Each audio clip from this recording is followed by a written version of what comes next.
I actually kind of prefer when people don't have any interest in me, so that I can be interested in them from a distance, and then they could go, no, thank you. And then we never make contact. Like, I feel like that's like the ideal situation for me, is that like, unrequited and like they're kind of grossed out by me, but I get to spend time with them anyway. Like, I feel like that's like the perfect scenario for me.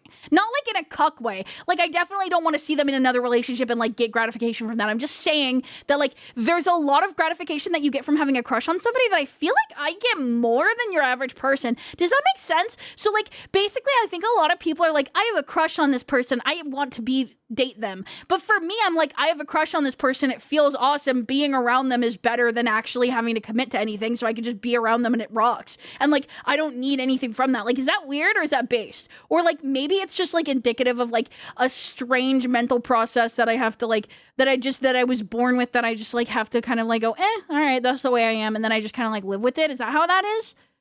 So you just want a cool friend? I think I just want a cool friend. That's called a friend? Hi, Crelly. No. I need to file a complaint. No, I'm not sexualizing friendship. I'm just saying, okay, you have a friend and you have a crush on this friend, okay? And then you spend time with them and your heart does the thing. It goes blah, blah, blah, blah, blah, blah, blah, and you're having a good time. And like, why not continue doing that? Like, you don't have to like date. It's fine. Like, you're already having the good thing happen. I just don't feel like it's gonna be better if you start dating them. It's gonna be like, okay, so you like swap bodily fluids once in a while. Like, it's not that big of a deal. It just seems kind of excessive. I don't know.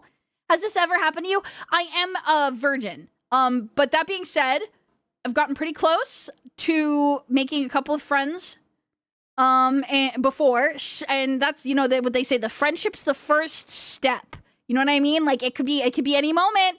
I'm ambitious. I'm a little ambitious. I got ambition. I'm not ambitious. I've got ambition. There's a big difference. I feel like you guys aren't catching on to the difference between having ambition and being ambitious. How come I'm still fucking bald? Valky forgot. Sounds like you have a kink for getting friend-zoned. And is that so wrong? It's not that I have a kink for getting friend zone. It's just that, okay, is anybody else this way? You have a friend. Your friend's name is Jeff. And your friend's name is Jeff, and you have a crush on Jeff. And Jeff can be a girl if you want, okay? It's whatever. And like, you can, and your friend's name is Jeff, and you have a crush on Jeff. And then one day, Jeff comes up to you and says, hey, insert name here. I really want to be closer to you. Do you think you want to go on a date sometime? Like, is there nobody here that would be like, oh, he ruined it? Please. Because like, for me personally, even if I had been admiring Jeff for like 2 years, if Jeff came over and was like, can we do something about it? I'd be like, ugh. No, don't do that.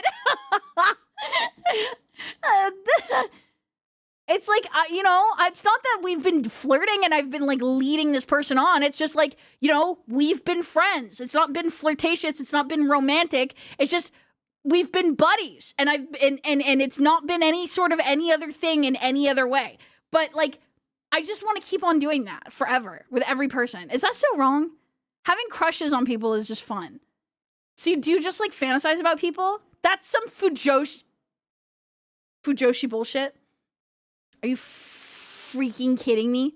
She likes misleading people? No. Misleading people would be giving signs that you're interested and leading them on, and then they're interested, and then they do the natural progression of that relationship, which is to verbalize interest. I'm talking about two homies that are completely platonic. There's no sexual chemistry. There's no romantic chemistry, but one of them has, like, you know, thinks that the other one's hot a little bit.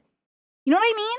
How would one know if it's just for fun and not for real? Well, I actually don't hang out with anybody in real life. So like, most of the things that I'm talking about are from the lens of fan fiction. So like, I'm not really sure, but I feel like fan fiction is like pretty close to real life, right? Because like, think about this, okay? Listen, you might laugh at me. No, okay, it's not funny. Listen. Let me speak.